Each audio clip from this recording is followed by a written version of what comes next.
બનાસકાંઠાના અમીરગઢ તાલુકામાં મોડી રાત્રે વરસાદી માહોલ છવાતા વાતાવરણમાં અચાનક પલટો જોવા મળ્યો હતો। પવનના સૂસવાટા સાથે પડેલા વરસાદને કારણે સમગ્ર વિસ્તારમાં વરસાદી અસર નોંધાઈ હતી। વરસાદથી જનજીવન પર અસર પડી બજારના જાહેર માર્ગો તેમજ મુખ્ય વિસ્તારોમાં પાણી ભરાઈ જવાની સ્થિતિ સર્જાઈ હતી।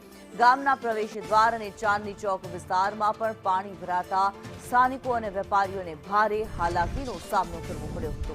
સતત પાણી ભરાવાની સમસ્યાને લઈને લોકો દ્વારા કાયમી ઉકેલની માંગ પણ ઉઠી છે। વરસાદના અમીરગઢના અંદર મેઇન બજારમાં ચાંદની ચોક ઉપર ઘણા વર્ષોથી પાણી ભરાય છે। જે જગ્યાએ પાણી ભરાય ત્યાં જ ગટર છે નીચે, પણ છતાં પણ કોઈને ફુરસત નથી ગટરની સફાઈ કરી જાય।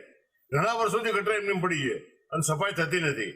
ગટરો એમને ભરેલી પડી છે, કોઈ બોલવા વાળો નથી, કોઈ ચાલવા વાળો નથી। બહુ હાલત એટલી ખરાબ છે કે જેની હદ નથી। એવી રીતે આગળ ડાબેલા રસ્તા પાસે ત્યાં પણ પાણી ભરાય છે।